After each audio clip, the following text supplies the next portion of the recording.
Hello everyone, welcome to the Joe Rocket Experience. We are here with BCA today. This is our 7th episode, I believe. How are you, BCA? Doing very well. I've got some hot chocolate here to drink and ready to record. That's great, that's great. Shall we get straight into the questions then? Sure. I think that works. That's great, An anonymous question comes from an anonymous source, obviously. I don't know why I said that. What is your opinion when it comes to Adeptus Mechanicus and how it uses and represents the religion in its actions? Generally, as you are a part of the cult of the machine. This is a really interesting question. So, first, I think, at least historically, I've been very favorable to the Adeptus Mechanicus, and I think that it's very possible to build back those connections. I'll elaborate on that in a bit. At the moment, due to a variety of political things that have happened from the start of the Terror War through the Great War, we've moved apart recently. First, though, I want to mention how, while, for example, Lorraine Gall was unwilling to do an interview with you directly because you are a heretic, and while I do agree that you are a heretic and I think your actions were despicable in disrespecting the Omnissiah's throne, I think this is an excellent way for me to get knowledge out into the world. And I think you are a much better interviewer on your podcast, no disrespect to you, Quintara, than Quintara's interview of Lorraine Gall. And so I am happy to come on here. I will not, however, you are very much so still a heretic.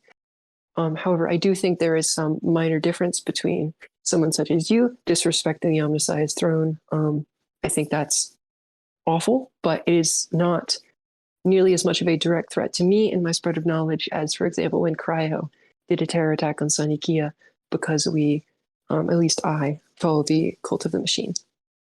Okay, so we will never be friends after this podcast. This is sad.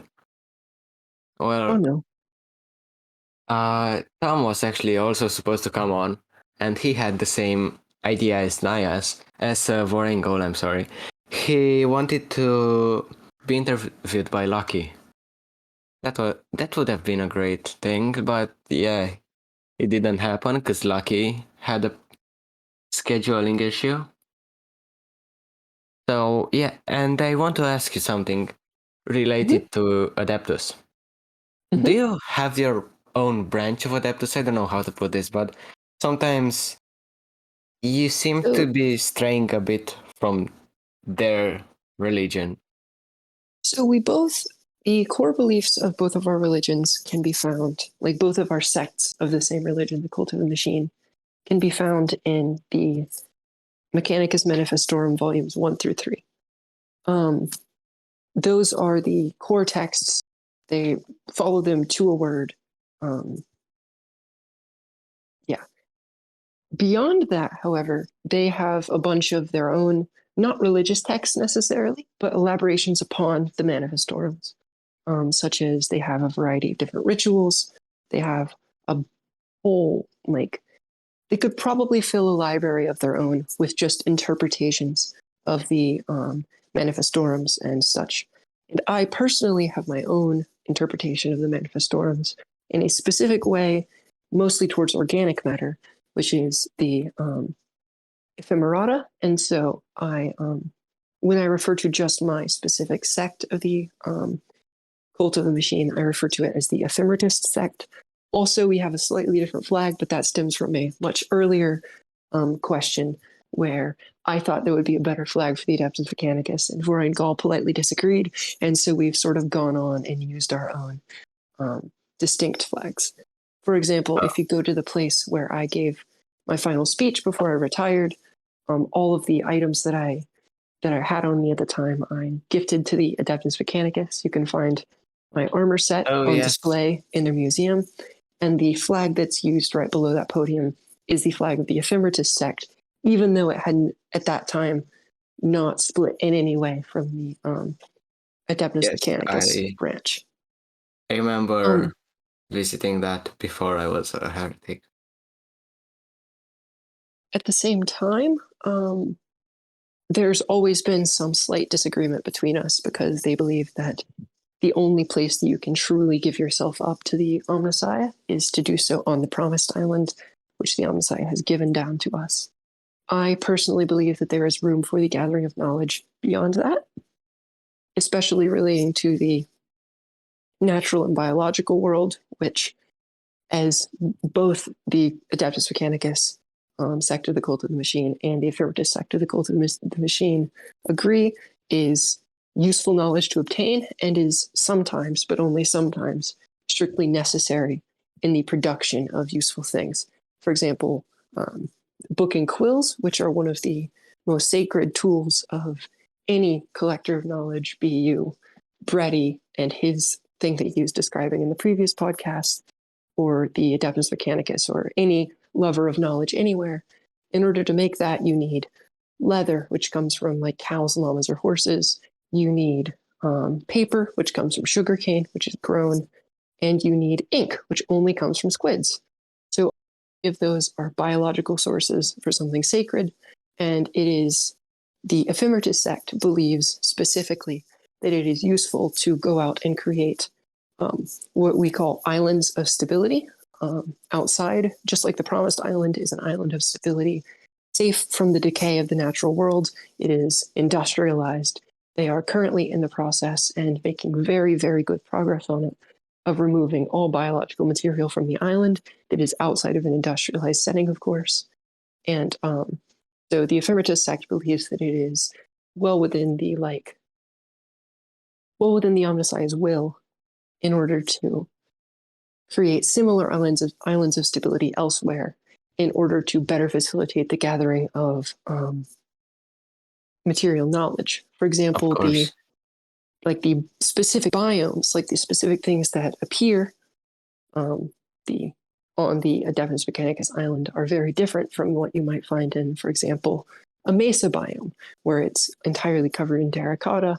Pretty much the only biological matter you're going to find there are a few sparse trees or like dead bushes. But fascinatingly, under the ground of a mesa biome, you're going to find a lot more gold than you'll find anywhere else. And this still is not an answered question. And that is a sort of knowledge that is, for example, a non-biological process, presumably, that the Ephemertus sect would be slightly more qualified to get at than the Adeptus Mechanicus sect.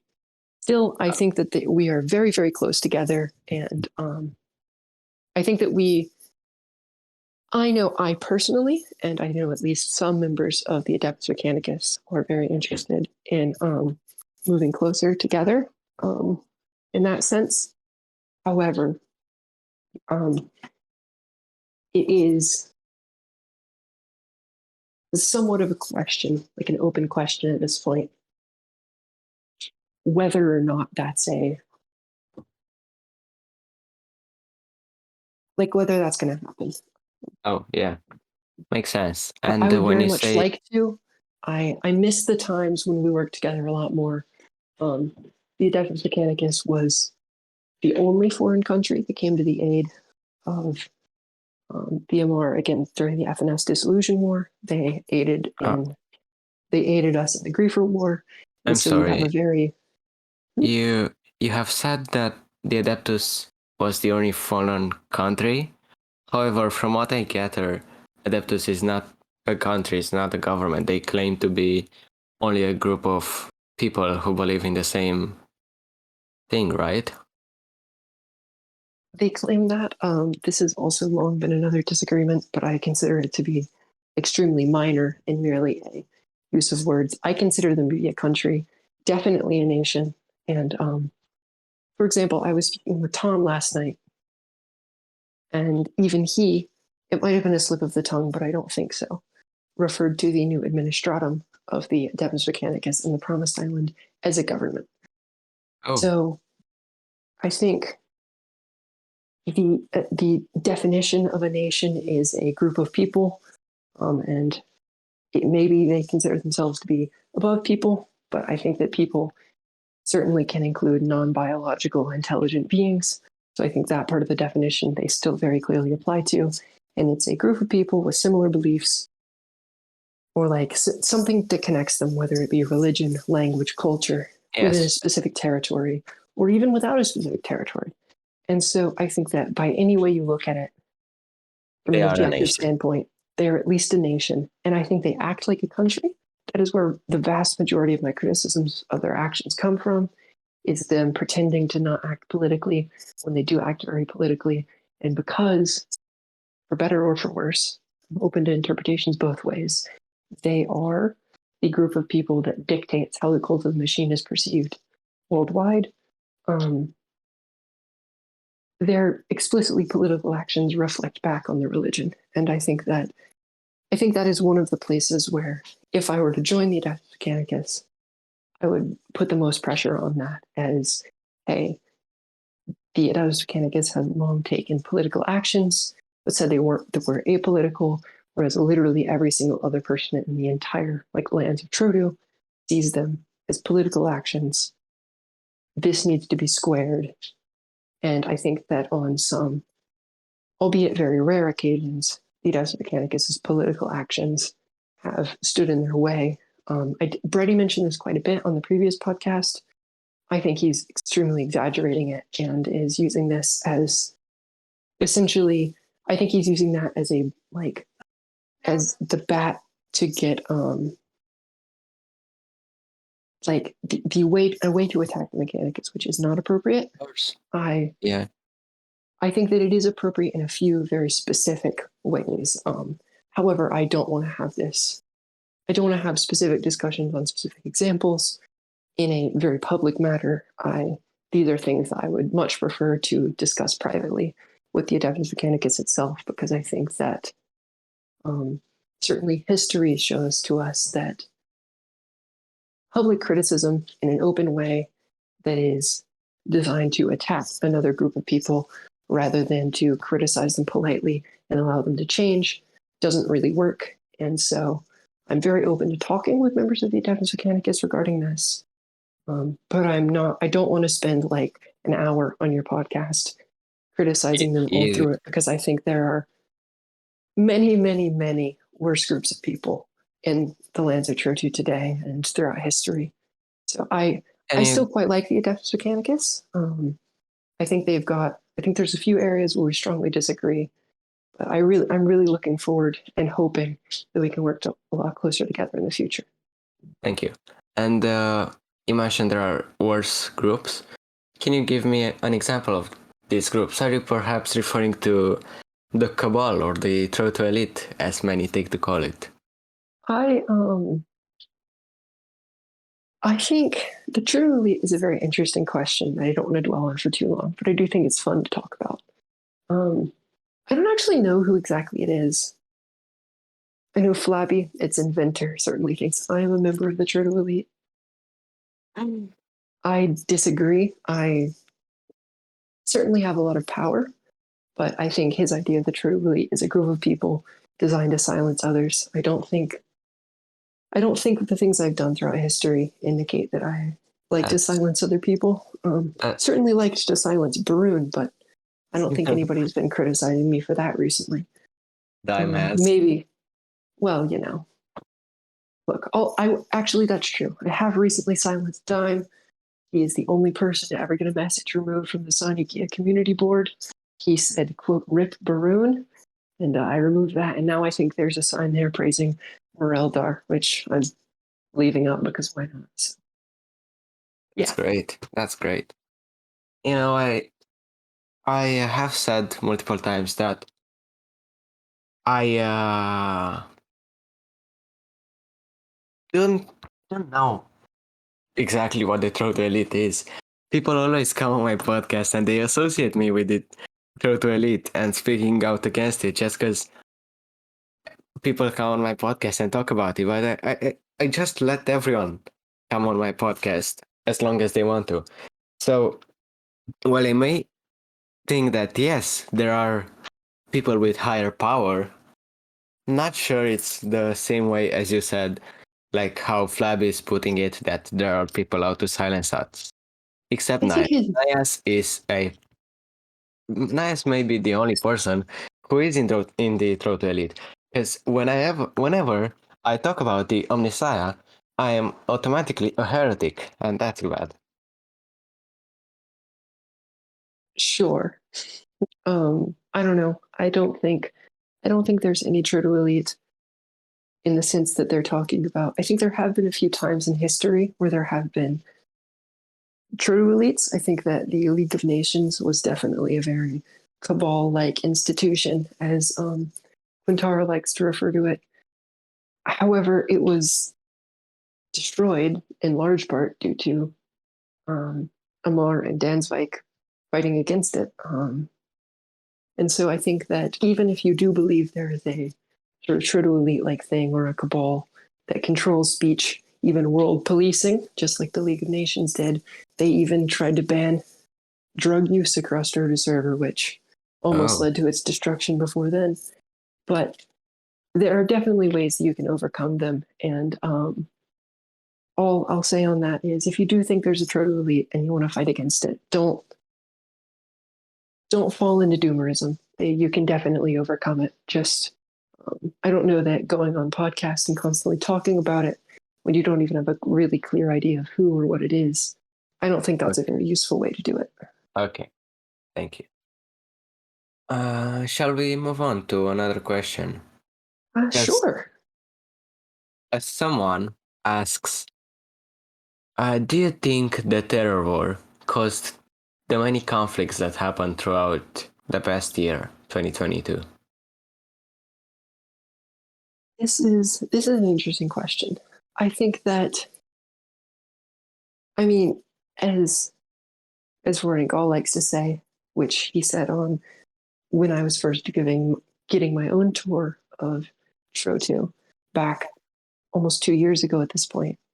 He said, like, it all comes from rice fields, and that's a reference to how the very first battle, like the very first war, the first battle on True Server was an attack on rice fields, which would later become the capital of Arcania and is currently under the Occitanian heel. So in a sense, yes, everything that stemmed after that is a result of the terror war. So I don't think that's exactly what the question is, because of course, everything that comes after would not have happened exactly the same if the things before hadn't come. So instead, I'm going to look at this as a question of sort of like, do you think the terror war is uniquely suited to the downfall of Barun, to the Great War that came later, to the like rise of Araucania, like that whole sort of section of things? Yes. And so I definitely, first I want to sort of go into what first happened in the terror war. And to be clear, the terror war started about 2 or 3 days into my retirement, curiously enough. I'd basically in my final speech, which you can go read, there's a variety of places you can find it. Used to be giving out free copies in Sonikia, but somehow like all 50 or so of them got taken. If people want me to go print more of those, I'm more than happy to. I still have the original. I got it back from Lucky a while back. I would like that.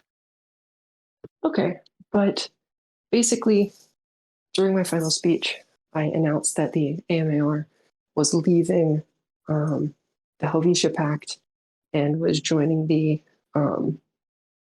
Second International, which was supposed to be an alliance between, I think it was it was Pepperland at the time. I think it was Rugwain was its name, and then Amar, in order to create sort of stop the Cold War, which had been raging for well over 3 months at that point, and sort of put an end to all that. And it sort of accidentally worked out. But the thing that started the terror war was during a planned Helvetia Delos meeting in which basically Amar, the Second International, died on the spot, and Amar re-entered the Helvetia Pact just because of a variety of historical things. You can go talk to Quintara for more about that. I will. But so at this meeting, it was supposed to be put a formal end to the Cold War. And it's basically part of the way through the meeting, like Hamet, who is a terrorist, who was a mercenary at the time, wasn't a terrorist, did an attack and on the meeting, killed several people. I don't remember all of who it was because I wasn't active in politics at the time, I said, but a bunch of people were killed. Hamet was killed. And then right after the attack was concluded, Berengal stood up on the podium, said, I don't remember the exact words, but basically accused somebody of having hired Pommet to do the attack, stormed out of the meeting, and the meeting then continued on for a bit without him. Oh, I'm Now, sorry, but because of wasn't the Adeptus the one that hired I Pommet? will get to that in a bit. Thank you. So first of all, one of the ways that was confusing is that nobody else had jumped to a conclusion like that so quickly. Everybody was just sort of in the chaos of the meeting. Everybody else had assumed that Pommet had just come there to like rile stuff up because he knew it was a big meeting, it was a peaceful meeting.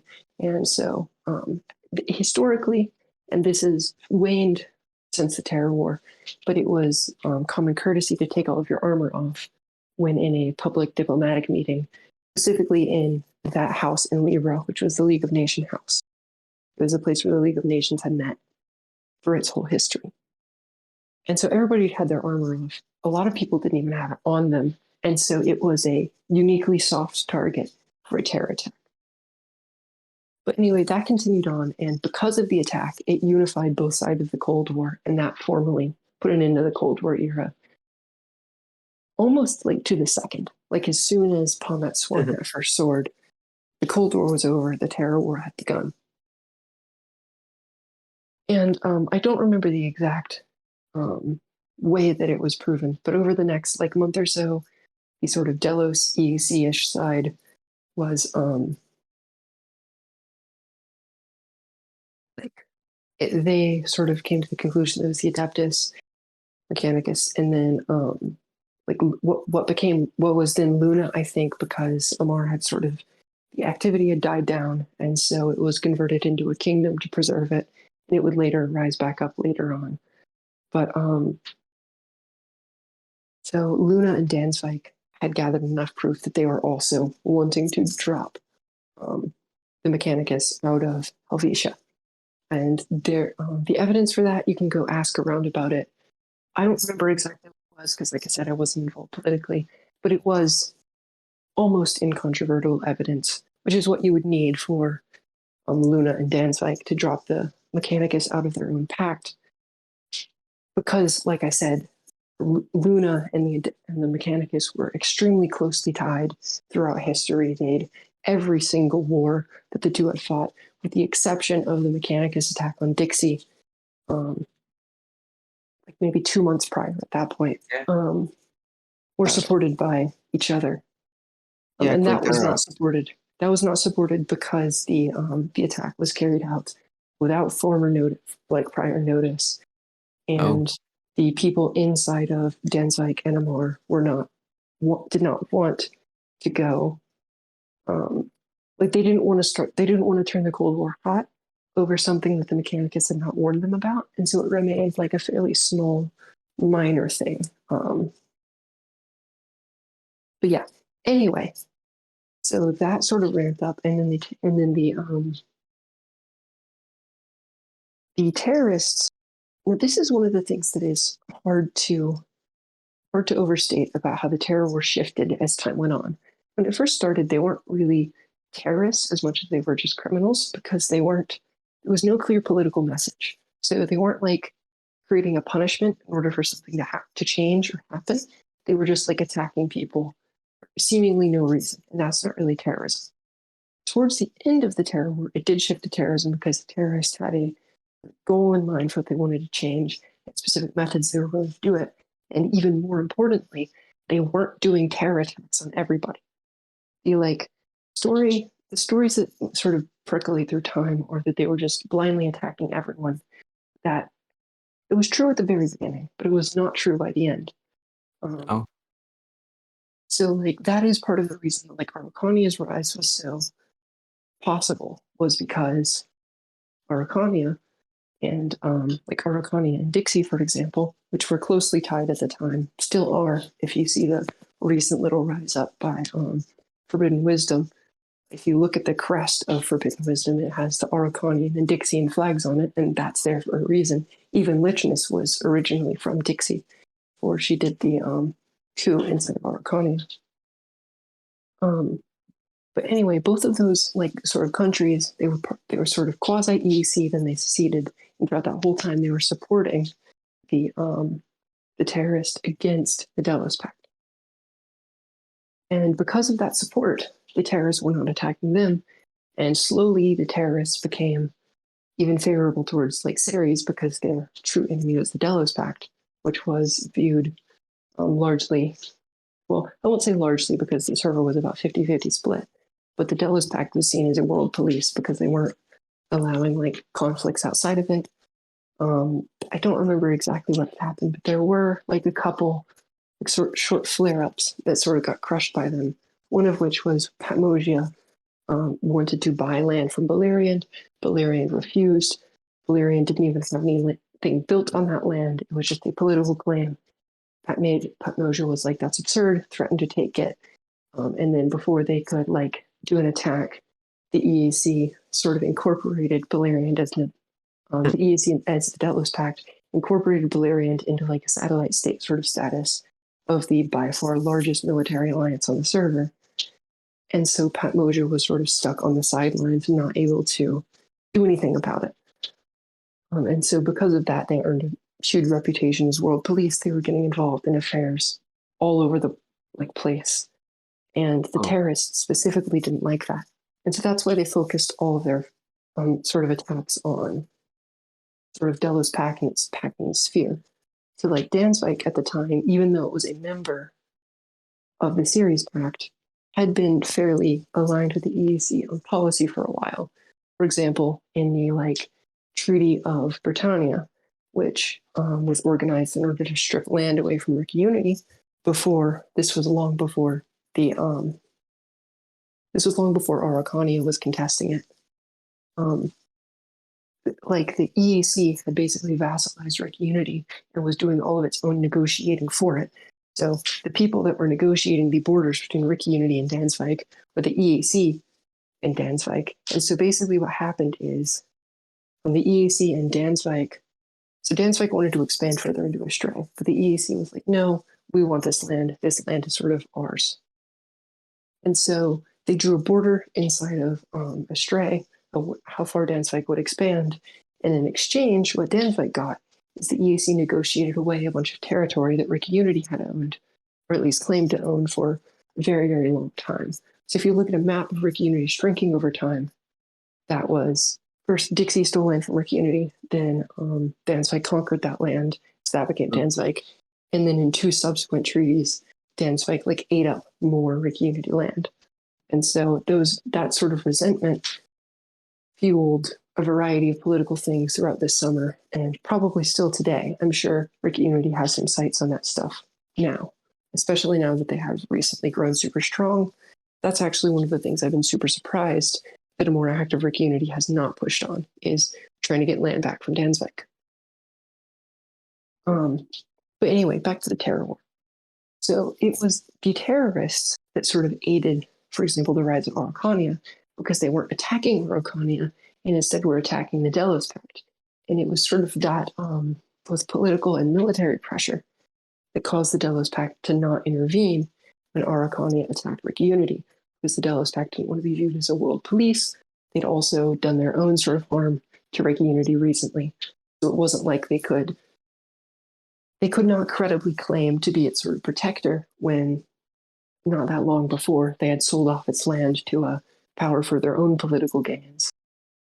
And so it was the terror war and the consequences of it, the like polarization against the Delos Pact, but not really in a Cold War sort of situation, but in a terror war situation this time, that enabled Araucania to rise.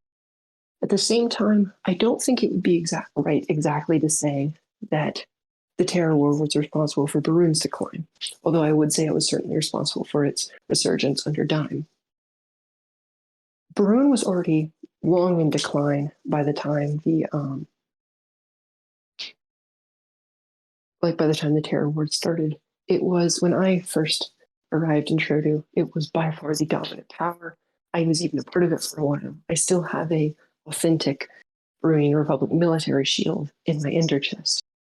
Its democracy is something that I think it should remain to be proud of. and its legacy is extremely powerful and strong. Like it's one of, it is not. I'm not hesitant to say that it was one of the greatest nations to ever exist. If the flags of the Burundian Republic, and it was truly the Burundian Republic, were still flying in Middle Germania today, I would be extraordinarily happy. But that is not the Burundi that I have a problem with. But basically, what had happened is towards the end of 2 summers ago, is that the Burundian Republic was losing members. It was dying. First, you saw its sort of decline started with the FNS dissolution, well, like the rise of the FNS. And then, although the FNS was sort of under its heel for a while because it was like threatening to go to war with the SCAR, and of course, all of Sanikia were spies for it at that point. Following the FNS dissolution war and the rise of Amar, it was unquestionably no longer the single world power with like minor like rivalry from Beleriand. It was now at this point just one of like 5 or 6 nations. You had like Barun, Beleriand, Amar, Dansvik, Noctua is probably what everybody would have agreed were the 5 big nations.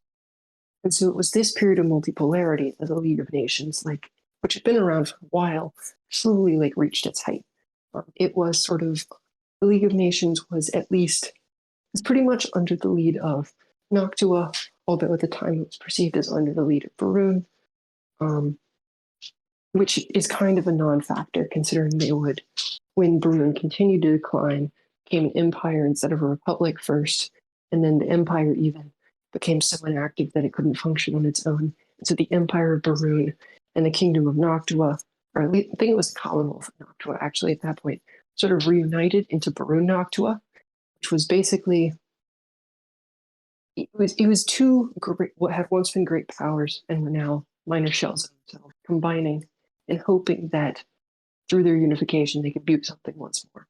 But they weren't, and at that point, by that point, they'd basically fallen under the control of the EAC, which had seceded from Barun and sort of was like the final, like, I want to say straw that broke the camel's back, but it was basically like if you shot the camel with a cannon. Almost all of the like, Republicans inside of Barun seceded. It took away almost its entire active membership population, and then it formed a rival group. Then Barun, for a variety of reasons, I suspect Barun was jealous that the Amar had done democracy better than it had, sided with the EAC and sort of fell underneath them. And so that was sort of the first time that Barun sort of fell under what would later become the Ospason family, because it was Tom and Lucky that were sort of the leading political competitors inside of the EAC. Tom and part of the, I think it was the Dominion Party, which was the sort of founders of the EAC. They were the founders of the EAC. They like wanted it to be peaceful. They wanted peace. Lucky, however, following the FNS dissolution war, still hated Amar and the anarchists. And that hate was and still is to a certain extent reciprocal. And so Lucky was a leader of, I think at that time it was the Omega Party, and it was the faction inside of the EAC that sought war to make the Cold War hot. And so anyway, Barun basically fell under, like Barun and Noctua, both sort of fell into the EAC, and that was the rival blocks of the Cold War. So I think it's very wrong to say that the Terror War led to the fall of Barun. Barun was dying by then. It was the sick man of Germania that had been combined with Noctua after it had already been the sick man of Germania, after it had already taken a hit when the EAC seceded, after it was already lost its like world hegemon status back months prior. So Barun did not fall because of the Terror War. However, I would actually say the Terror War had no impact on Barun's decline. That might be a bold statement, but I just think it was a non-factor. Because the Barunian Civil War was basically Caspar dying, and then literally EAC Occitanian, because Occitania was at the western half of the EAC, whereas the eastern half of the EAC has basically, by this point, either died off or become like sort of Adeptus Mechanicus was, except with the exception of Alpha, which although seems to be like super into the like IMA sort of Adeptus Mechanicus area, actually follows the Arbor Sancta, which is a different religion that worships a tree in southern Stray. I probably completely butchered their religion, but that's sort of so that's why Alpha cannot be truly associated with the Adeptus Mechanicus, because of course Alpha's religion and the Cult of the Machine are like almost direct opposites. Oh, I I heard about that before, but thank you for clarifying that. And you know, Right. you spoke about Araucania for a bit. I'd like to hear your opinion as a person who's been around here long enough about the new Araucania government, I guess you could say, that's being formed. For those who are not aware, even though by the time this episode airs, it should be like pretty commonly known stuff, I will read you the message. Forbidden Wisdom says, "Hello, people of Trotu. I stand before you, brought to heel by the winds of change, the whispers in the winds, demanding in howling voices. Fulfill your destiny, reclaim her glory, bring her back, and complete her mission so she may rest in peace. Reclaim Araucania. We have seen our hero slaughtered by the hands of our oppressors, but they have failed. Araucania stands. Lichnis shall be our martyr for Araucanian independence. Romipal shall be the home of our own rebirth, and since the Petrians did not hand it over to me, we shall take it. I am declaring war for Romipal." What do you think about that? You are obviously a person who I don't think you were around while that happened, right? BC was gone at the So, time. The thing that prompted me, I retired days before the Terror War started, and the thing that prompted me to come out of retirement was when Amar sort of came back, and so that was like right around the time that Araucania had like subjugated Sanikia, and then of course the like Second Amar Revolution, which although it was incredible at the time, did not have nearly as much flair as the first. Sort of took down Araucania and remade Amar. Um, but yes, so before I talk about that, I want to briefly finish up the previous question. I'll make sure to do it super quick. Okay. So the Terror War did not affect sort of the fall of Barun. It did affect the rise of Araucania. However, I do think that the Terror War specifically, that the Adeptus Mechanicus, although I certainly believe that it was proven to have caused it, I'm sure members of the Adeptus Mechanicus are going to continue to deny that. For whatever reason, the Adeptus Mechanicus was shifted away from the sort of Helvetia bloc. And I think that destabilization of Helvetia, what would later become Sirius with the Adeptus Mechanicus no longer in it, did certainly lead to the current world situation we have now and the sort of Great War. I do think that is one of the most significant moments in recent Trotu server history. Back to the current question. The new Araucania, I have very mixed feelings about. I certainly don't like, and I think it is scary that they so quickly became bellicose. I think that although it is typical for Araucanian history, when I joined, like within 3 days of me being here, there was the Battle of Huhoy, which was when Valand, which was essentially a contestant to the Araucanian crown that was in exile, attempted to invade Huhoy, which is the I think it's the southeasternmost city inside of like mainland Araucania. They were repelled by Araucania and a bunch of mercenaries, which I think included Voringal. And so for a variety of reasons, nothing like those borders simply stayed the same. But it's Araucania being at war is no surprise to anybody. It's just what it is. Its ideology has been and probably always will be, at least Vias inspired, which is the ideology that Valand gets its name from, which is essentially just like, I think the best way you can describe it is a mix of autocracy and warlordship. Um, it's just what it is. However, I do think it has been sad to see Romapol. Although I fully disagree with Licious and I think her politics are disgusting, I also think that Forbidden Wisdom's politics are probably similarly disgusting. Although I did think that the follow-up document was much more reasonable than the initial announcement. It would be nice to see an active building in Romapol. I think that's a city that has a lot of potential. It was never, for example, like Rendanite wants to preserve what was originally there, but I don't think Rendanite recognized just how barren that was.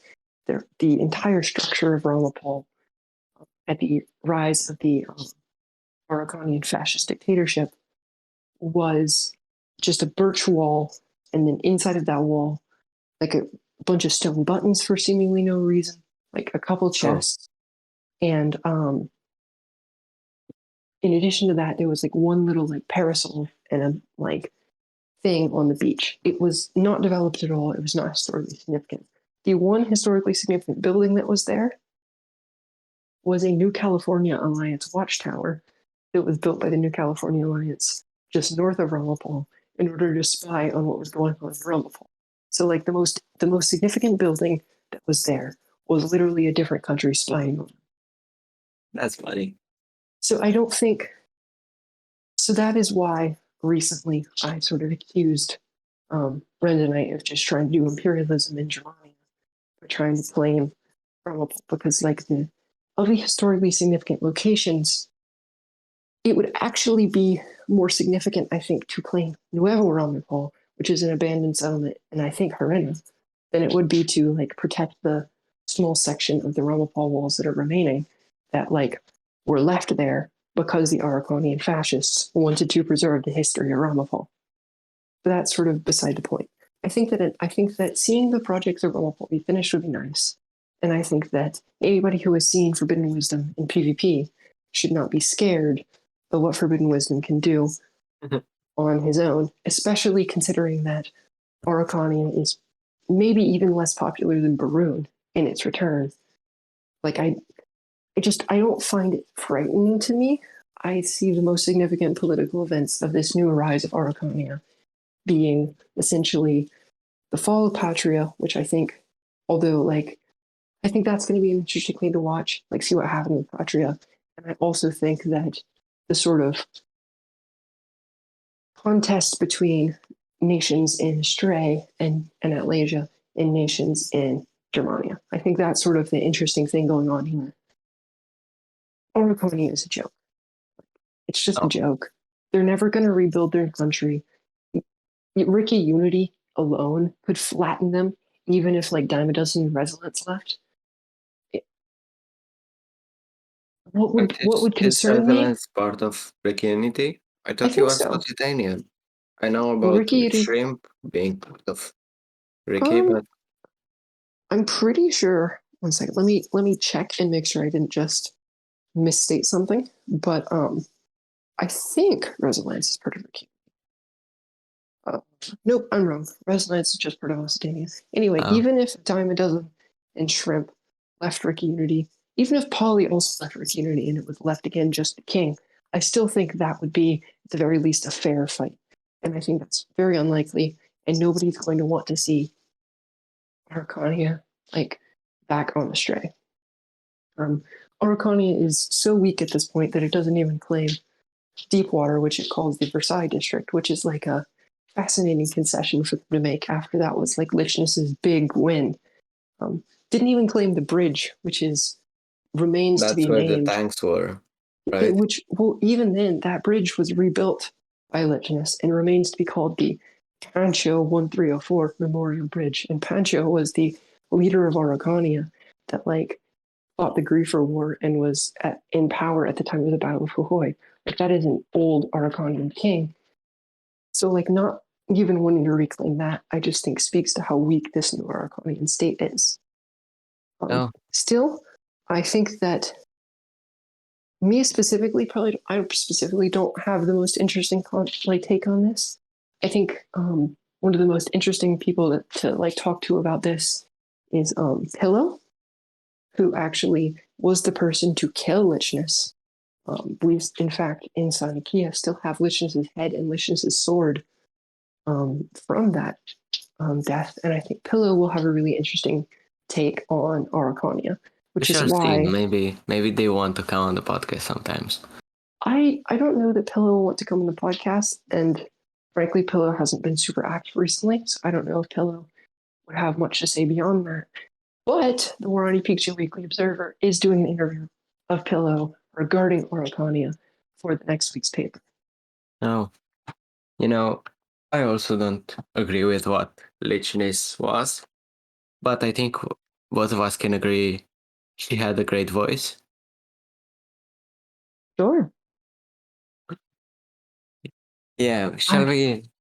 Yeah, go ahead. You wanted to say something? Oh no, please continue. Okay. I was gonna ask if shall we move on to other questions? Sure. We have received a question during the time that you were talking. Ooh, It's interesting.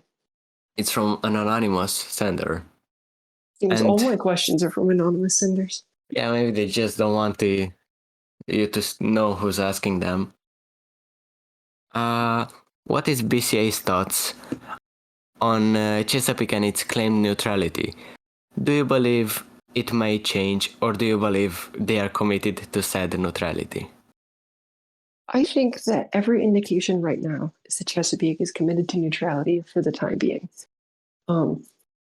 However, I think Chesapeake is notoriously inconsistent in its policies. They literally just finished fighting the biggest war that has ever been fought, or at least the Evermond section of them did. Evermond did. Yeah. Chesapeake did not. Chesapeake is largely formed from Evermond. And That so I is- think that That is true, yes. But and so I think it's unlikely that they remain that way forever. But I do think they will stick with being neutral for at least a while before the political landscape of the server changes a bit. I actually don't know that much about Chesapeake. They are surprisingly. I'm in the like, I've seen some of the stuff they've been putting out, and I am one of the people that like watches their vote results. But I don't think. I think they are intentionally trying to stay low at the moment and not get too involved in the geopolitics that are going on right now. that Whether is that's wise, whether that's a wise decision or a good decision, I don't really know. I also really like their system that they're going with right now. I think it's an interesting sort of synthesis of anarchism and functionalism. It's like sort of a cross between the EEC and MR, which is interesting to watch. But unfortunately, I don't really have that good of insight into Chesapeake. You, however, are a member of Chesapeake. Can you? Yes, I am one of have the any, like, Madlet sort of- Council members. Do you have any sort of inside secrets you can reveal or something like that? Even Unless you ask more specific questions, I cannot reveal anything because I don't know what you want me to reveal. I guess, So, what does a normal day inside of Chesapeake look like? a normal day inside of Chesapeake is I wake up in Lufstad. I talk to Flanks. We then talk to Streambot, develop Lufstad, have more plans. For example, right now we are working on, and that's how many of us are working on. I'm working on a high-speed railway that connects every major city in Chesapeake, starting from Pallor, going down to Hartmount, then Lufstadt, and then we will go to Tarbakar. That's gonna be a very tedious process to do. As you may know, digging underground tunnels in a long distance is very... How many blocks roughly is that tunnel? I'll say that the segment we are now working on, which is the Lufstadt Hartmount segment, is about 700, 800 blocks, and it's a 3x3 tunnel. So it's not that much. However, you have to get out of the underground a long time, a lot just to change the position of the beacon, so you can get haste too. But the problem will be the Luftstadt Zarbakar tunnel, which will be about 1,000 blocks, I believe. Okay, So that's one of the longest tunnels. I don't know if any of the railway tunnels inside of Germania are that long. oh yeah, their railway tunnels are not that fast as ours will be. You know. Ooh, do you have a specific way you plan to make them faster? Like a specific innovation, maybe? Can you give me 1 second? I did that. Of course. Hey,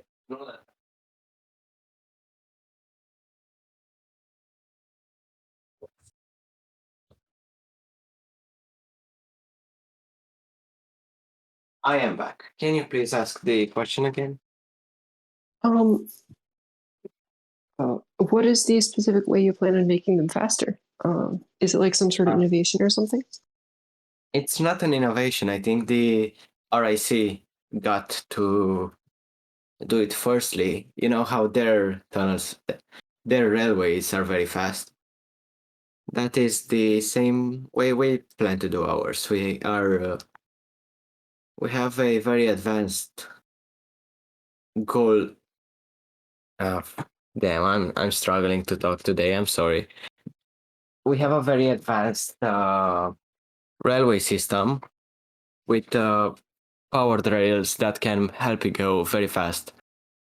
And that's how you will travel faster. It's very hard to me to explain.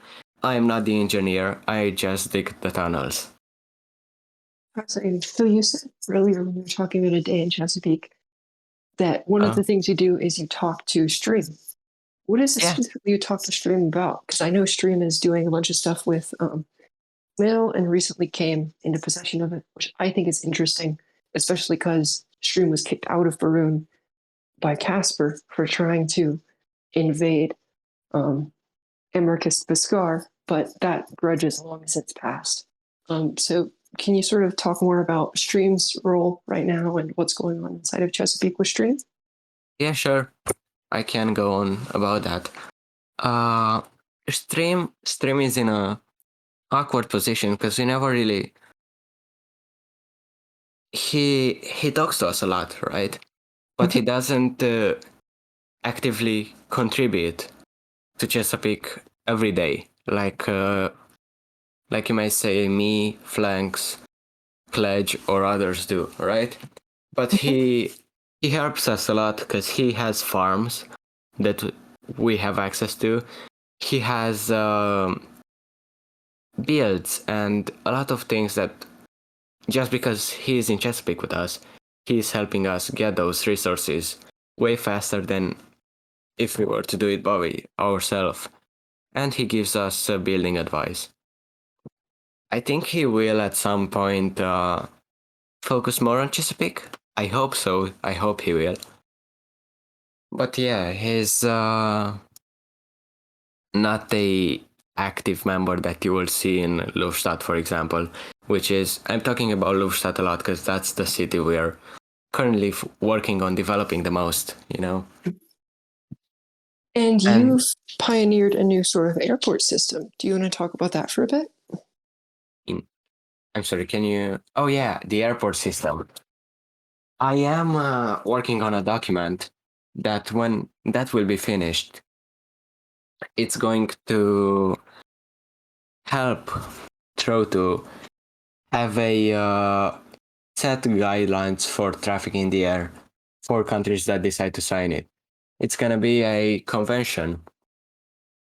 And one of the things that we are planning on having, I mean, it's not we, it's just me.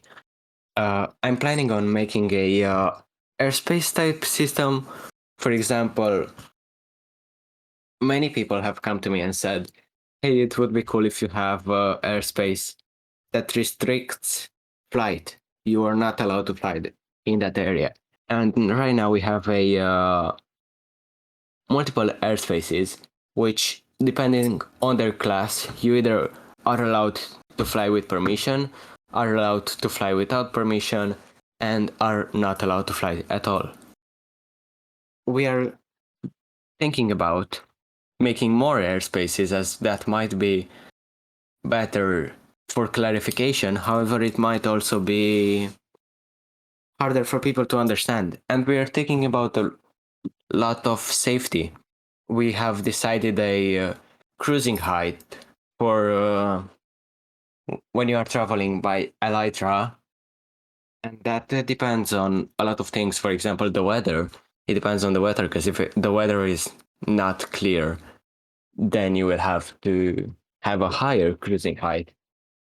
And for example, for the Trident cruising height, which is the highest cruising height we have right now, it's about 350 blocks above deep slate level. Because I can go into depth. I can explain you the reasoning behind this. You might notice when you go by Trident, you don't really see the ground very greatly. It just pops up right before you go above it. So if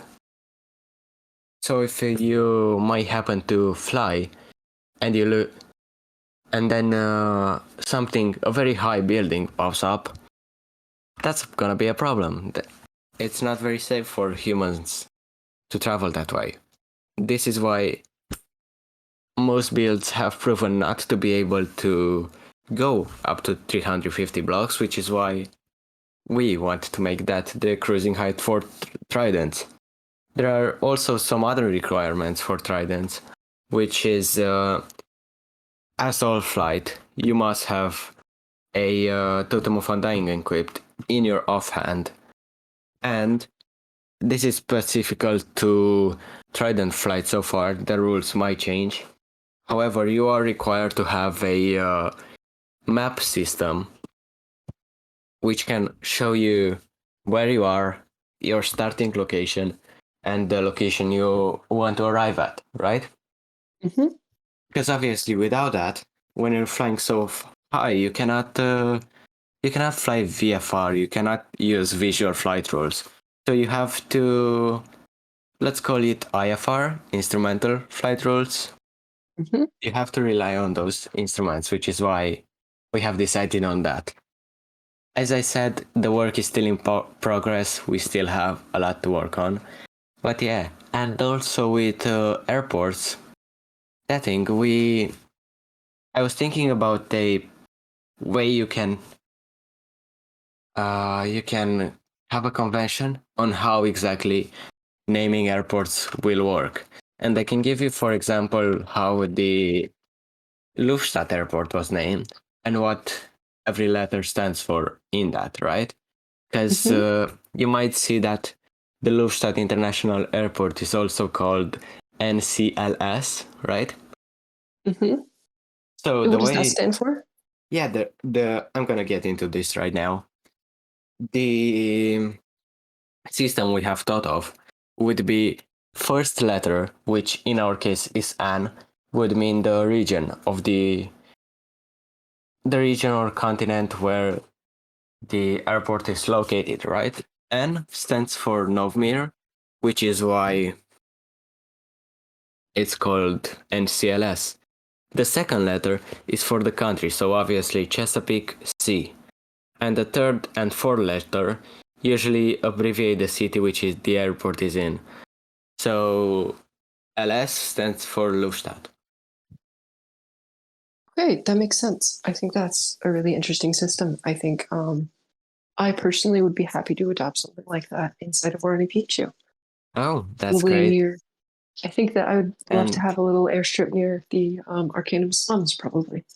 oh, that's great.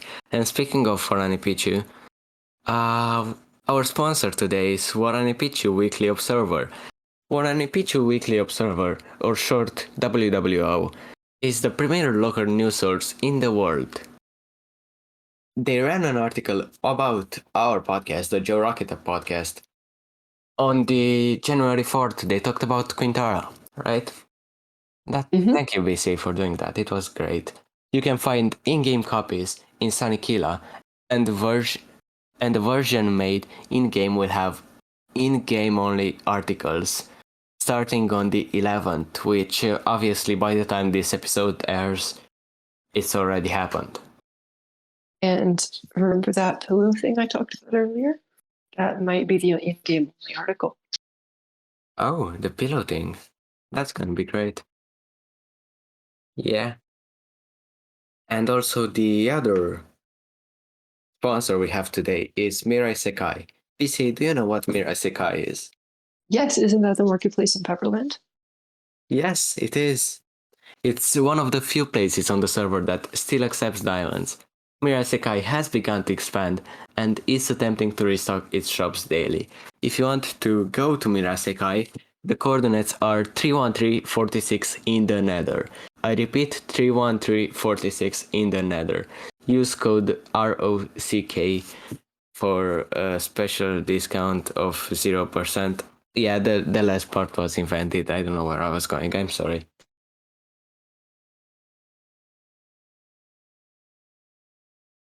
Interesting. So I guess I'll ask you one final question for you for Final this question. podcast. We have I more do. questions. Yeah, I'm going to ask you the final question I'm asking you for this podcast, though. Okay. Recently, Chesapeake gave Dime a Dozen the lands of Casella, which is a historical place inside of Baroon. It was, in fact, the site of the first presidential debate, which you can go watch. There is a recording of it.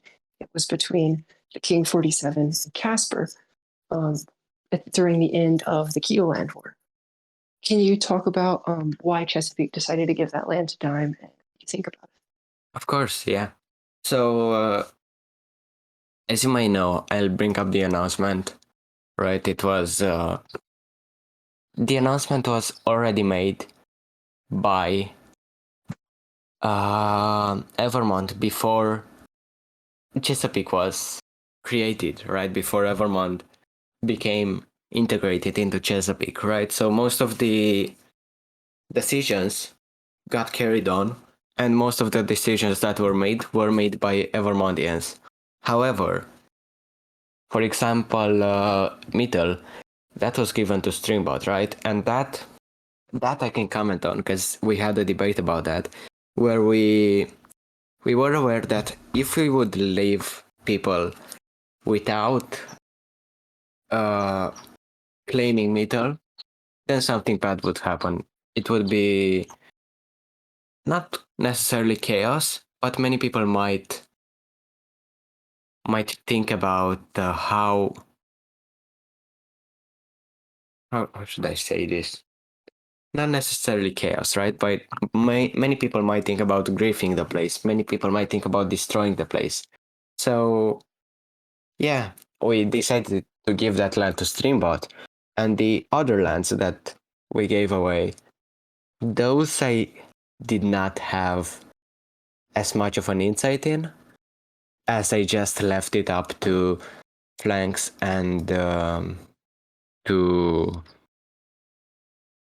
Nexilitas the second, right? Mm-hmm.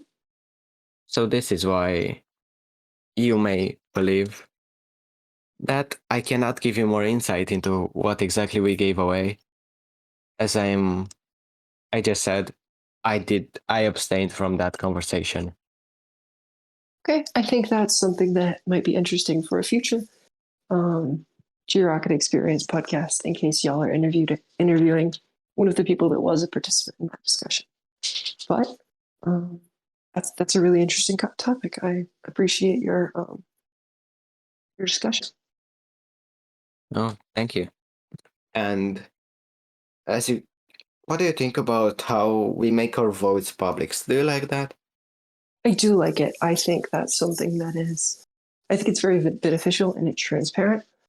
I personally, as somebody who's been in a lot of systems that are similar, I think that's not necessarily a great decision.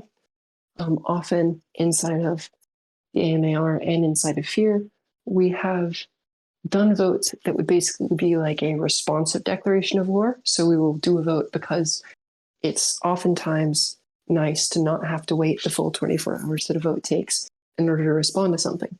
So if we're expecting something soon, we might do a vote, or we're basically like, if X happens, we will do Y. in that sort of vote, I think it is good to not necessarily post in advance so that we don't sort of give away our secrets or like cause them to change the Of response in a course, way that is worse for us.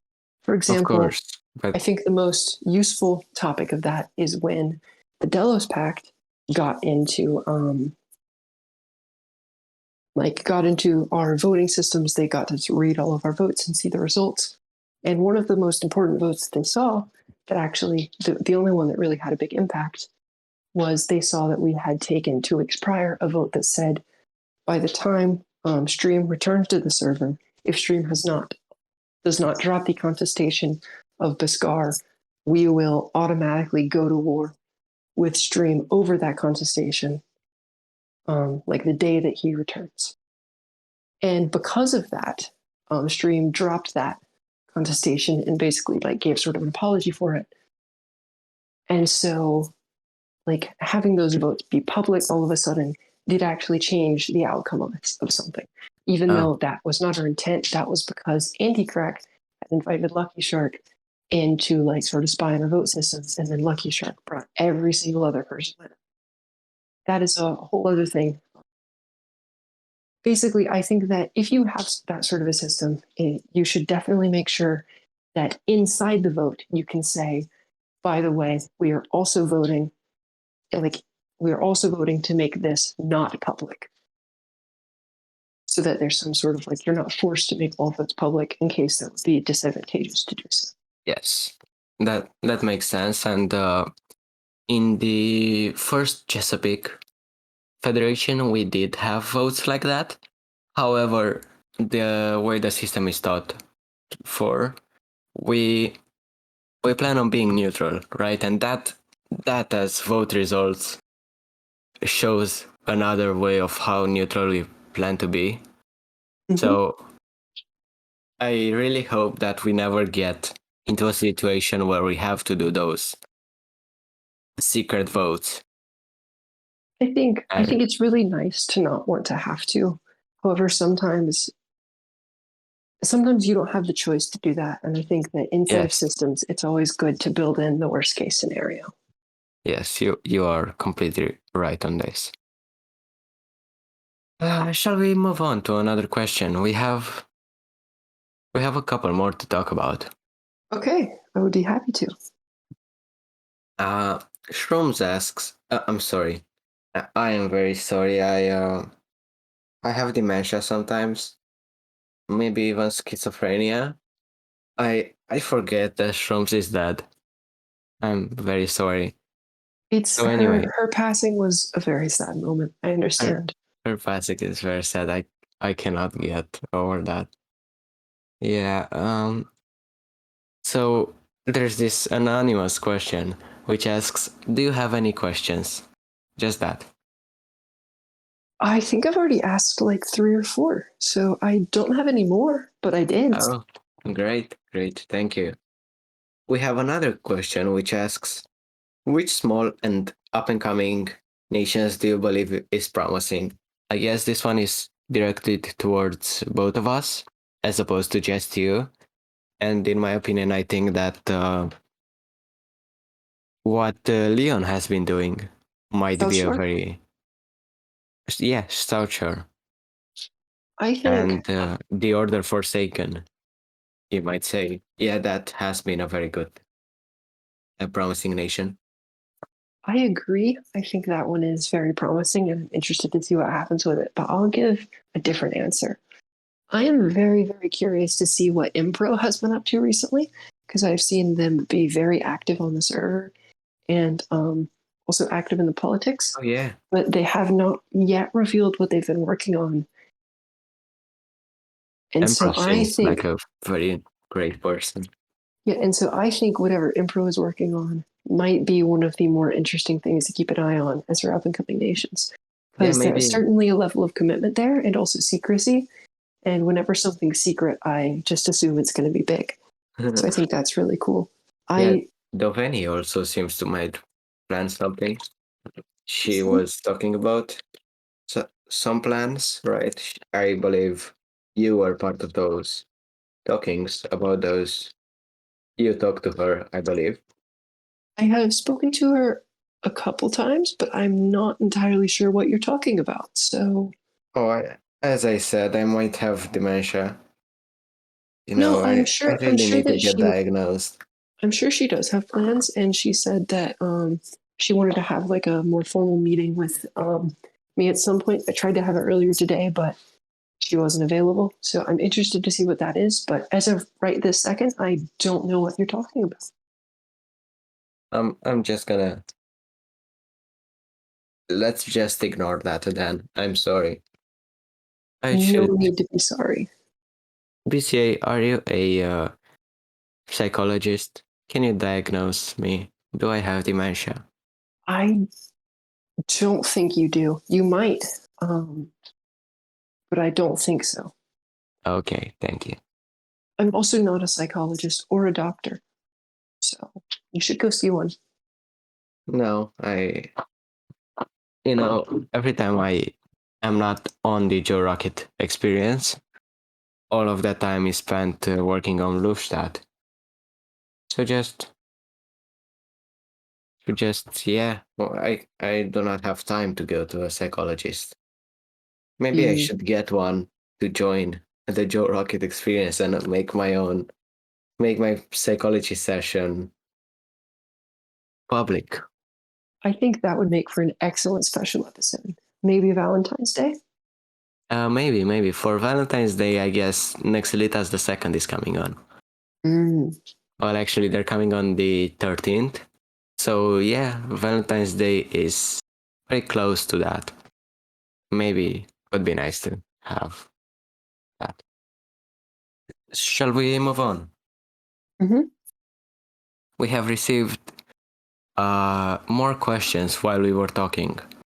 Ooh, interesting. What's this one? Okay, why do you love tinfoil? I don't. I'm not really sure why people keep going on about that. I think it's some sort of ploy that Inside joke?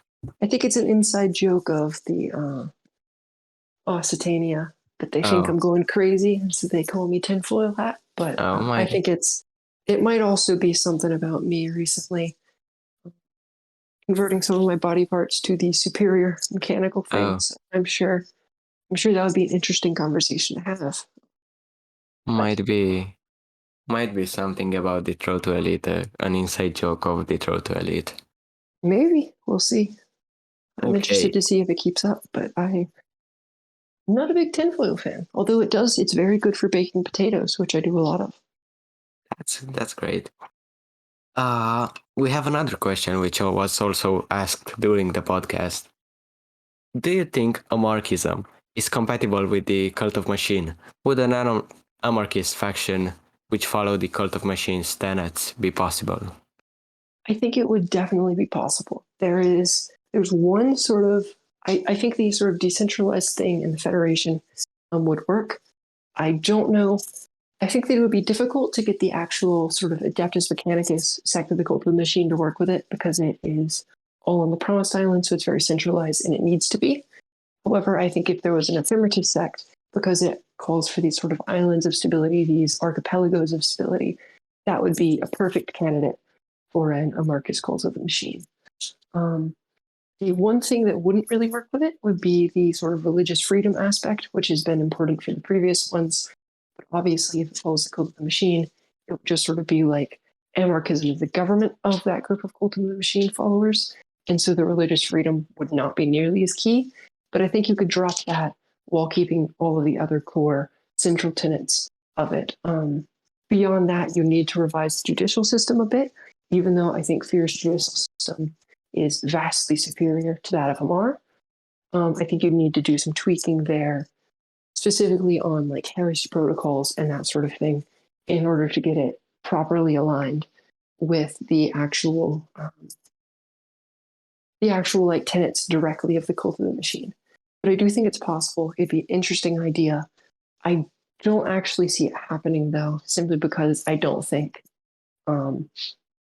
ephemerism is going to become a huge deal, and because of that, I don't think we will ever need some sort of like centralized government to like tie all of our little islands of stability together. I do foresee some sort of anarchisty changes to the actual Cult of the Machine constitution. The Adeptus Mechanicus Administratum. We've already seen a little bit of that. Their policy on how leaders of forged cities are chosen, to where every 2 weeks they are chosen by a random assignment, so that no matter who you are, or how powerful you are, or active you are, or no matter what, and forged cities are guaranteed to have at least 2 people in them. And because of that, no matter what, you always have a chance to lose your status as the leader of forged city. Also, I might have misunderstood this, but I believe only leaders of forged cities can do formal heresy accusations. So there is this sort of decentralization, this like distributing power equally amongst people, even if it's not truly equal, but it's done by random assignment. That is certainly something that has been taken into account in the Adeptus Mechanicus Administratum. And while I haven't read through the whole document in details, I'm sure there's other tidbits like that inside of that document that are really quite equal. I think their specific idea of machines serve different purposes, but no machine is more equal than another is also very, very, very much in line with the tenets of anarchism. Oh, that's great. That's a great take. I was gonna ask you, can we talk about the currency you plan to have? You mentioned that a couple of times, and I just like to go into detail, hear more about that. Absolutely. So I think to answer this question, I'm going to sort of do 3 different parts. I'm going to focus on going to give a very brief introduction to the history of currencies and how they've evolved over time. I'm then going to give a brief discussion of what I think the next big step is and what I hope for currency to one day be and what I think we could do right now if there was a political will for it. And then finally, I'm going to jump into what my actual currency that I am planning on releasing within the next week or 2 is actually going to look like. That's great. So first of all, currency sort of first started with the Brownian invention of the promissory note. And this was effectively a way for, I don't remember when exactly this was done. I think it'd be super interesting to talk to one of the older historians on this.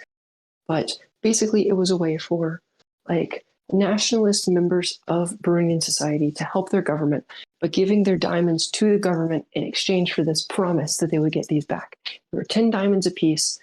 And like I said, they were just a ploy for the government to become more powerful and get money without depriving the citizens of this through this promise that the government was making. That was the first true currency.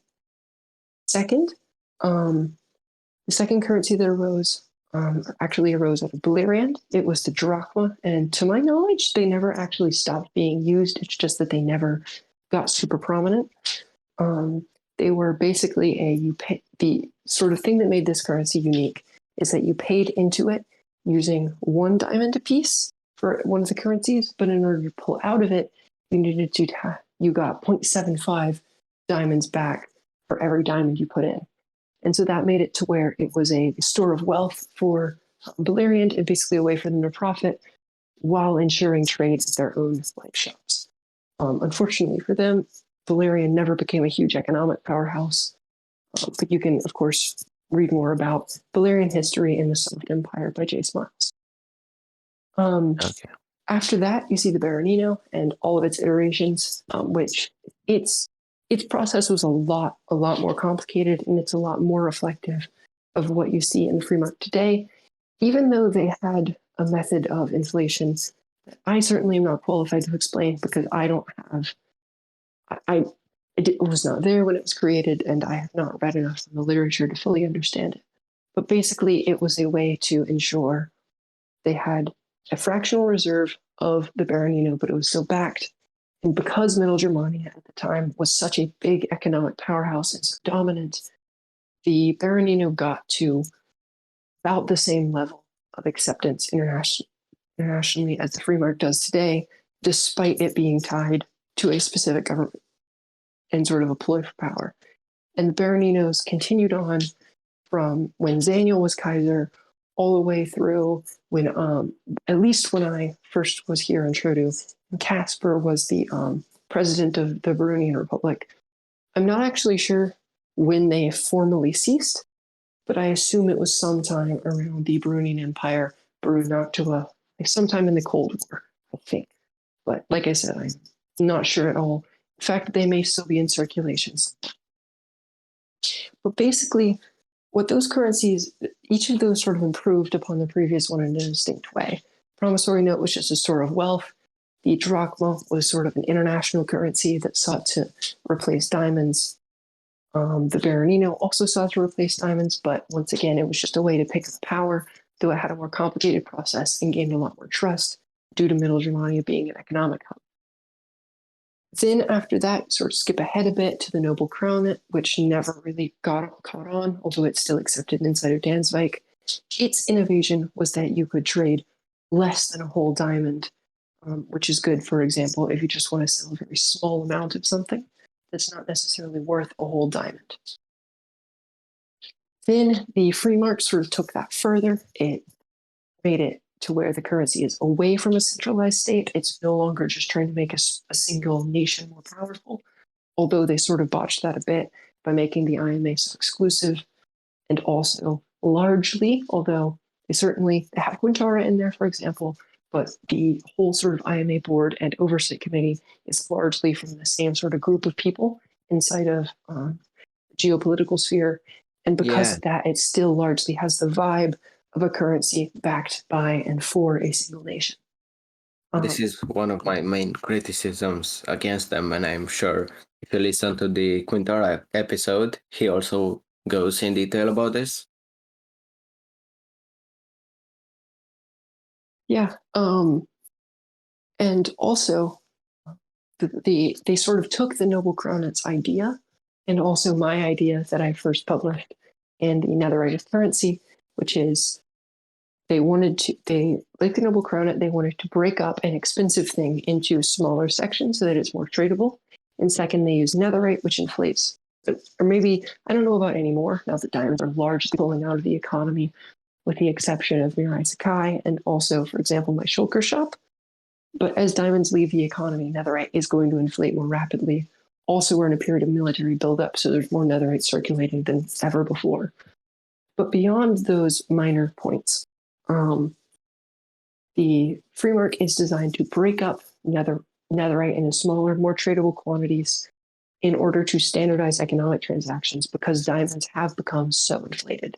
It is not hard for large quantities of diamonds to just be found places. Like they no longer are as good of a store of value as they were a month ago, a year ago, and especially not nearly as good as they were 2 years ago. Yeah, And so all of this, you sort of build and build and build to where you have this sort of currency that is designed to be traded for small amounts of goods, that is hopefully universal, predicated on a non-nation sort of basis, and has widespread trust that you can re-exchange it back for something of value at any time. And so, of course, the very, very next step from here is to go for a fiat currency, which is a currency that is not backed by actual reserves of a resource, but rather simply by trust that it will continue to hold value. That sounds very outlandish, but it's really not that difficult. The Baranino had a fractional reserve, and so in a sense, it was a first times. And I'm sorry, can you repeat? I did not hear what you said. I heard the part about Baranino, and then you cut out. yeah, so the Baranino had a fractional reserve, and it was because of that, at least in part, what it was backed by was raw trust in its continued ability to store value. And so essentially, for every diamond you put in to get a Baranino, you did not have a full diamond backing up that Baranino's value. So if every single person tried to trade a Baranino for a diamond, they could not do it. What was remaining there to fill that gap was trust.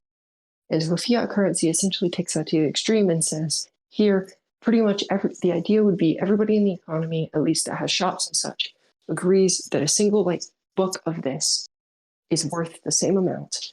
And then you no longer need to have like absurd piles of netherite laying around in order to secure a currency.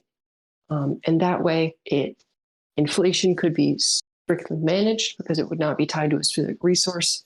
And that would sort of be the final stage of a currency, is now you have this universal fiat that everybody agrees is a useful currency, as a store of value, and nobody no longer feels like they are committing more to the currency than other people by putting up a huge supply of netherite to back it up.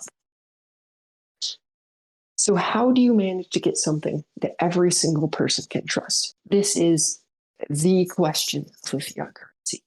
Now, that's not actually the question of fiat currency, because there's also how do you distribute it fairly? That's a question that I will get to in a bit.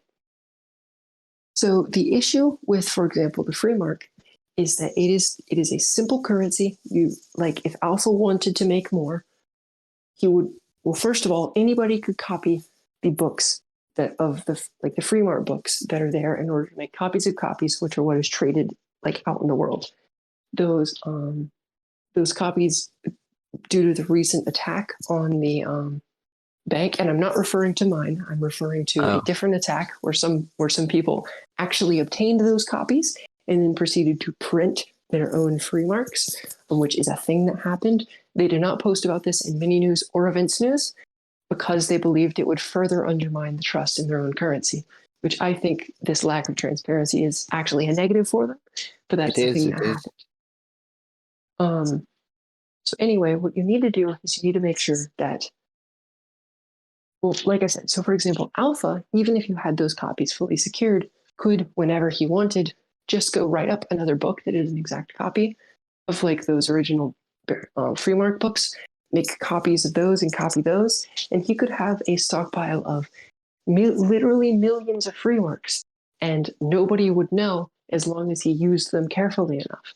This is the problem with a currency like the free mark, is that in order to trust that it has value and that the amount that is backed is actually the amount in circulation, is you have to put full trust into Alpha that he is not printing more behind our backs. I personally don't think he is, simply because I know the amount of effort that he has put into the free mark trying to make it like a workable currency. And I don't think that he is the kind of person to destroy that much work, regardless of my like or dislike for Alpha. But still, that is a fatal flaw in a currency to becoming fiat, because it's not fully trustable. I agree.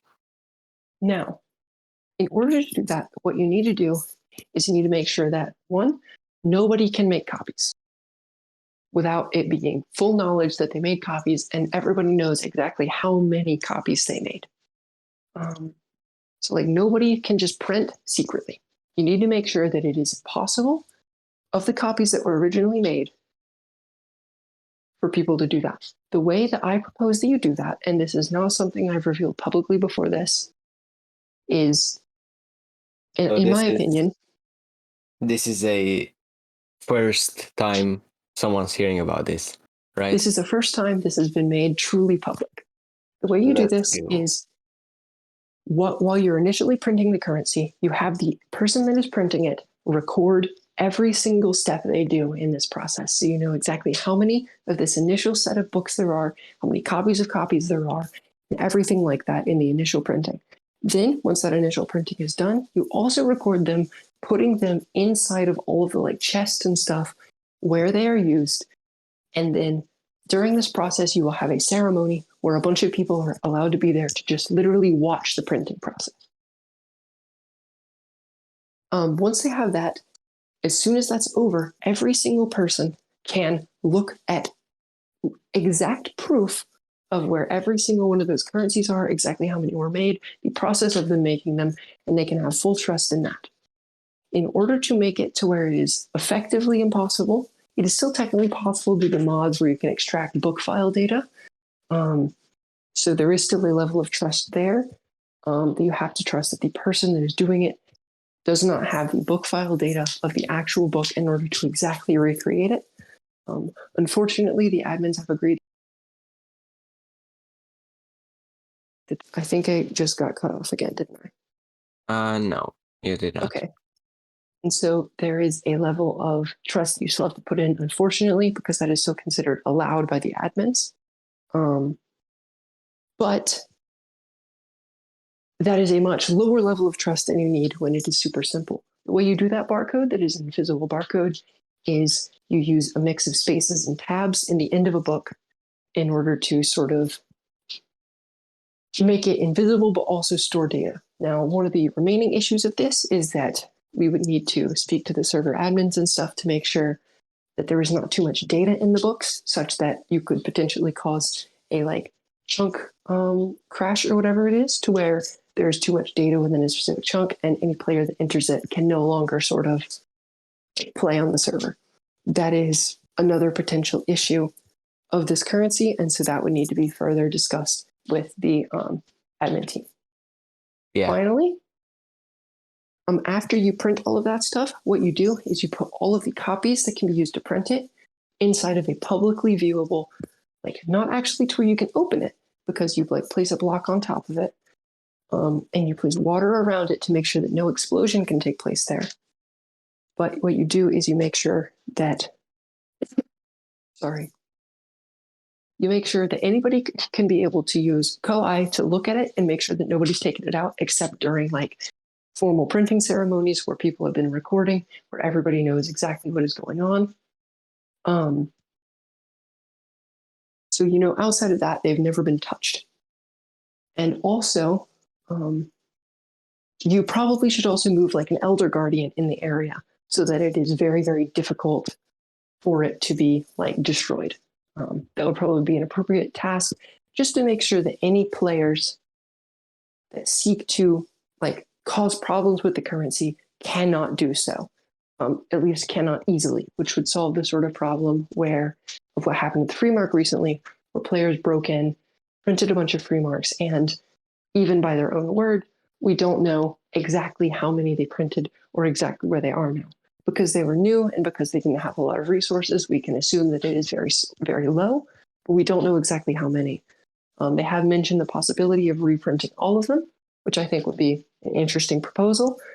But ideally, but you have to recall all of the other free marks, and that's exactly. But you need to recall every single one that's been printed thus far, which also reduces trust in the currency. It's just a big mess that hopefully can be avoided. The way they're avoiding that is by causing less sort of transparency, to where they're removing this ability for people to see them, and instead, just basically what they're doing is, in order to make the initial copies safer, they're reducing transparency. Where I believe you need to keep transparency even higher than there's ever was in order to do this stuff.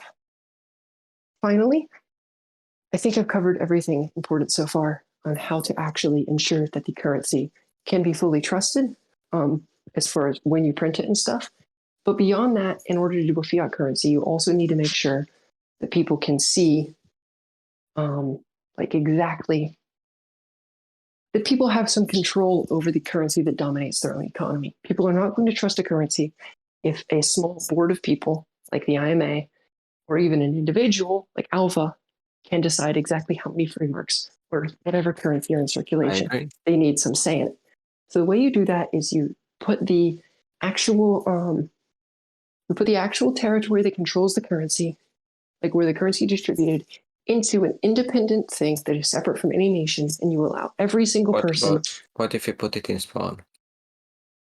The issue with Spawn is that everybody can grief it, and that is obviously not an ideal scenario for a currency. You want it to where nobody can, rather than everybody can. So Spawn would probably be the worst place to do that.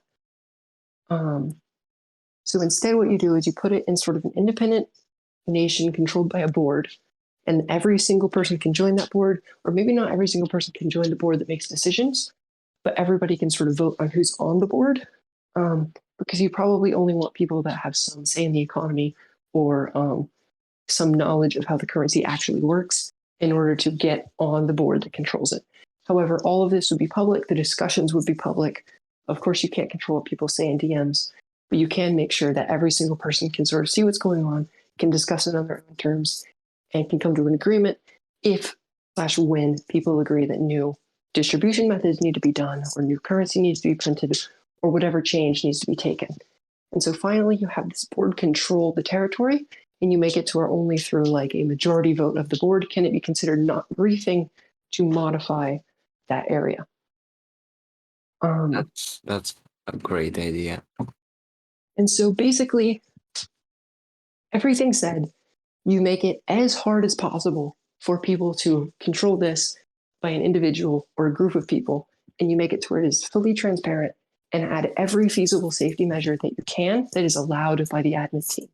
Now, there is one final way you can make it a truly safe currency that is fully trustable, that nobody can print it separately, regardless of the sort of barcode idea thing or anything else, and that is to have a player make the currency and then kill the character right afterwards.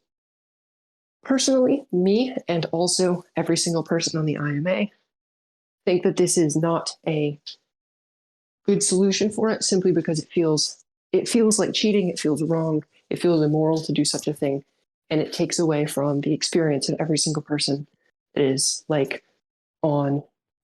participating in the economy, that is on the server, experiencing the worlds of True. It just feels like it feels like a wrong thing to do, in short. And so that's why I and they have not taken this specific approach. And I stand by that. If somebody else wants to do it, I guess they are welcome to. That idea is now out there in the world. I just don't think it's fair. I would not like it, and I would criticize it for the exact reasons I've just mentioned. Yeah, I agree. I do have one final step of the currency question. It is what I'm actually doing. Because the sort of IMA has disagreed that we're ready for a fiat currency because they say the economy is not developed enough, I personally think that's an absurd argument. A fiat currency can be adopted no matter how regularly used the economy is. We already have currencies. They're backed just like by trust, by everything else. But instead of trust in a currency, they're backed in trust that netherite will hold value. I don't think there's a big difference there. I don't think that having a more developed economy will make fiat more reliable. But it will in practice, because we cannot have a fiat currency, a universal fiat that is only used by part of the player base. If not everybody sort of gets behind this idea, it won't have trust enough, and especially not more than the free market does currently. And a currency entirely backed by trust that it will have value in the future, that half of the server says has no value. It's not a worthwhile project. So until sort of the IMA section of the server says, you know what, it's time for a fiat currency cannot work. So regardless of how right their arguments are, because they are making those arguments, it's not time.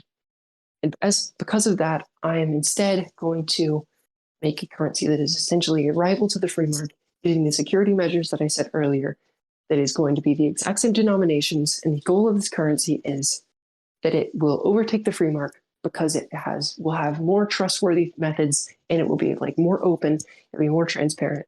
And because of all of those reasons, people will choose it over the free market because it is more trustworthy. The netherite will still, the function of it on that single sort of issue. All right, thank you. We have a couple more questions, and we still have a little bit of time. Wonderful. Shall we go on? We have Absolutely. received more questions from people, as I have said that I'm falling asleep, and people ask more questions just to see me fall asleep on the podcast. Incredible. I do not know what these questions mean, but Crow asks, do you pull? Yes. Okay. Brady asks, does BCA believe whoever is found to have paid Pamet to commit their act of terrorism, which we do know who was found to pay Pamet, is equally at fault for what occurred due to the terror war? Absolutely. No question. Yes. That's great. So the reason about all of the terror war is Adeptus. Adeptus caused the terror war. Well, I do not want to accuse the Adeptus Mechanicus blanketly, but every single piece of evidence that we have points to Vorengol specifically closing it. And I highly doubt that that was done without the consideration of the Adeptus Mechanicus. So if you agree with that sort of assumption I'm making, that Vorengol had permission of the Adeptus Mechanicus to pay for that, then yes, Yeah, but Vorengol and the Adeptus Mechanicus are just as responsible for all of that, if not more so than Pommet, because at the time, Pommet was a lonely mercenary who was ever actively, just wasn't he wouldn't have done anything of that sort without the initial prompting by Vorengol.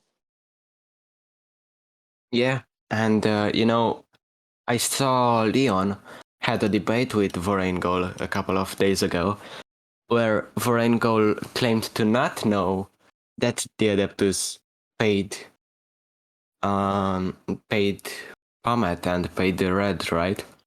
He claimed not to know this, and not only I thought that someone else in the Adeptus did it, but if you're saying that it was Vorain, then that's even worse, because that means he was just lying earlier on. Everything that is pointed to has made me fully believe that it was him and it was part of the Adeptus, and it was a thing of the Adeptus Mechanicus to do that. If you want the exact proof of that, the way that you should go about doing that is probably reaching out to Danreich, because the Dansvikers were the people that sort of led that. You could reach out to Quintara, because Quintara was also a main part of that. I was not around at the time. I don't remember the exact evidence. Haven't until recently. It hasn't come up as a major issue for me specifically, so I haven't looked at it exactly. But that is certainly something that should be dug into more. I think that it is good to have that proof out there, sort of open source, where everybody can look at it and make their own decisions, make their own ideas, conclusions, do your own research sort of thing. But yes, if the evidence is out there that I believe is out there that shows what I believe to say, then that is definitely embarrassing for Vorengol to continue to deny that it has been proven. We are receiving more questions as we're talking. Flabby just seems to be going on a rant and asking questions. So let's ignore the Flabby questions and hit all of the other ones first. Okay. Someone asked, what is your opinion on Occitania and Occitania being very active again? Very, very scary, and I do not like it. We are currently at war with Occitania because we never pieced out after the Great War. Fear are, and I don't speak for Fear necessarily. We are the people that burnt down Lucky's in the Amarr Revolution. We are the people that broke away from his dictatorial rule under the FNS. We are the people that opposed his sort of leadership of the EAC and their sort of world policing activities. We're the people that were forced to fall under the brunt of his own sons, and with his support, he even declared war and demand 8 separate territories from us and Dansvik in the Great War. Every single time that Lucky has gone on sort of a rampage as soon as he's gotten power, we have been on the receiving end of that. A powerful Occitania is scary. I don't want it to be around. If Occitania vanished tomorrow, that would be incredible. Occitania is scary. Lucky having power is bad, unequivocally. Do not like it. Yeah, just bad. Awful. Do not like. Bad Occitania. I know, I do not think I agree with this. I think Occitania is alright as long as it's ruled by Lucky. If Daim ever gets ownership of it, it will be fucked and it needs to be burned down, like Beskar.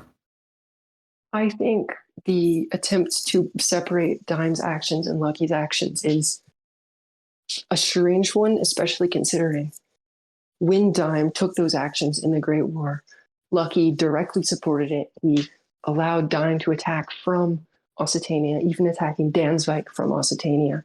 He continued to supply Daim with military supplies and funding through the very end of the war. they are one and the same. Their policies are one and the same. They may not always do them in full communication. They may not always agree with each other on every single aspect. But so far they have, and so far they have been nothing but harmful to us. We trusted them. We thought that Lucky had changed after his time in the EAC of like warmongering for months. Luna gave Beskar back to Lucky, and then what did he do right after that? He betrayed us, declared war on us, attempted to steal our territory. I don't think there's more to say than that. Oh, that's great. That's great. There is one more thing I would like to tell you about. The art studio, right? That's a very nice thing in Sunny Kila, right? It is a very nice thing in Sunny Kila. I want to thank you for, first of all, making it. And second of all, do you have any plans on expanding it further than how it is right now? I have considered, there's a couple things that I might work on. I'm considering teaching an art class, but I want to make sure that everything about that is fully planned out before I announce it, outside of obviously this mini announcement right now. So that may or may not happen. Don't get too excited for it. I'm thinking of expanding it out to providing like free banner patterns. I don't think I quite have the resources to provide like all of the dyes and wool and stuff that will be needed for that sort of thing. But also I've considered expanding off into the creative arts of writing and providing free books and quills to people that want to write things. But also that's sort of a big question mark. I don't know if that'll actually happen. I don't know how much like appetite is there for it, but I definitely think these sort of process of you get free stuff and in exchange we get like copy of it essentially that we can't necessarily reproduce or use, but this sort of like collection of creative work in one area I think is a very, very beneficial sort of process that could be used elsewhere. Yeah, that's great. You're doing great. We see you contribute a lot to Trotu. Thank you. We have one more serious question, which is, wait, we actually have two because Brady keeps messaging me. What does Fear believe to be the most advantageous international order right now? Pursuit of hegemony, multi/bipolarity, or institutionalism, as in the creation of a new society of nations? So Fear, like I mentioned earlier, I do not speak for all of Fear. I don't pretend to, but I'll answer this from my own perspective. I think that we want to pursue a more hegemonic role in Germania and probably in sort of North Helena as well.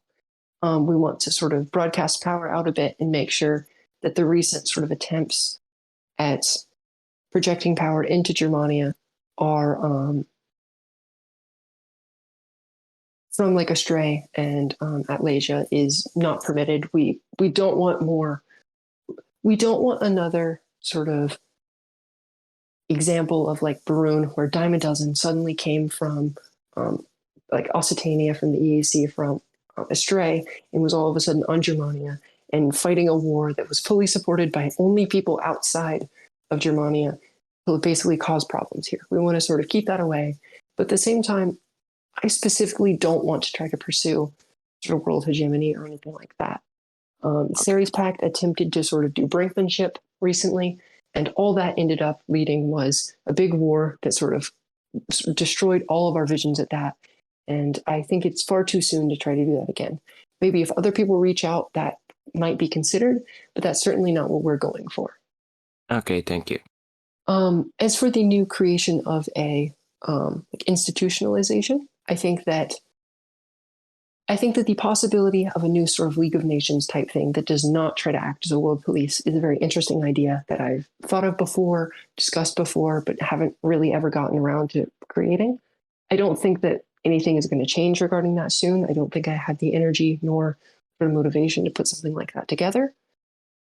But that is something that has been in the talks for a long time, and we may actually see that being happening soon. But definitely don't keep your hopes up, because or dread up or whatever, because I doubt that fear would be the nation to lead that. Although I do think it would be happy to follow it and give some critiques and that sort of thing if such a project does arise. That's great. That's great.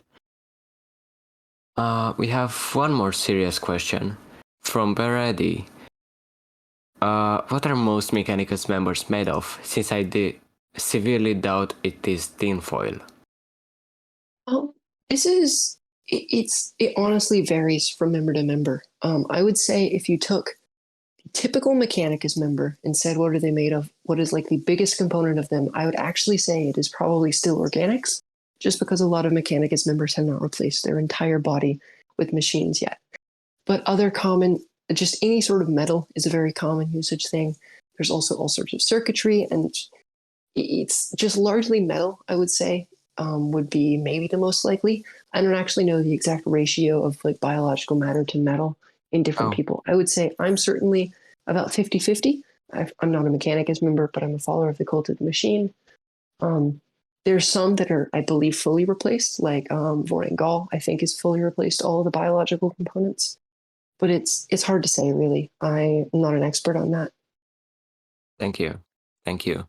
And we have more Flabby questions, which you said to leave to the end. Mm-hmm.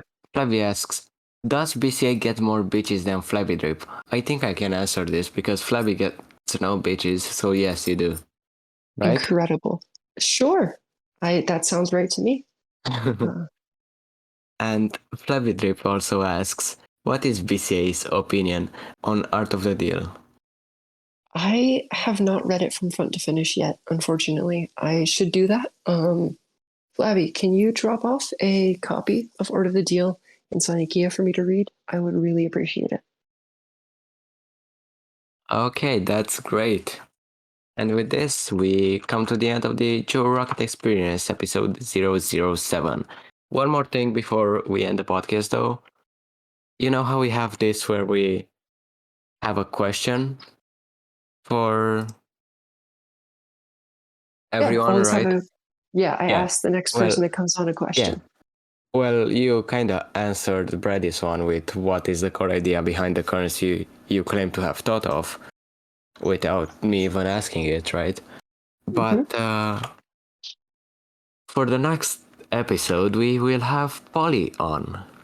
What do you want to ask Polly? I guess I would ask, Polly, you've in the past shown some evidence that you have a language that is unique to yourself, that is kind of like Varani Quechua in Warani Picchu. What uses of this have occurred and what is its history? And do you see like actual like books being written about this? Do you see like it being used on signs in your local area? Can it even be used in Minecraft? Would be sort of my question. Sort of a generic, what's going on with your language question. Okay. Well, thank you for coming on the podcast, BCA. It was truly an honor. And thank you for coming on to my podcast as well. It is now the BCA experience. Well, yeah, it's the longest episode we have to date. And thank you for having the strength to pull all of this through. Because you practically carried the whole podcast today. It is truly an honor. Maybe I will get a second episode in the not too distant future. It would be great. It would be great. We have a couple more people planned. I think after Polly we have 4 more people, and then we will either hold debates or have people come on and talk about stuff, right? Have people that have already been on. Well, yeah, thank you for coming on. And thank you for everyone for listening to the Joe Rocket Experience. Please visit Mirai Sekai at 31346 in the Nether, and please read the WWO at Sunnykilla. Well, this was the Joe Rocket Experience, episode 007. Goodbye.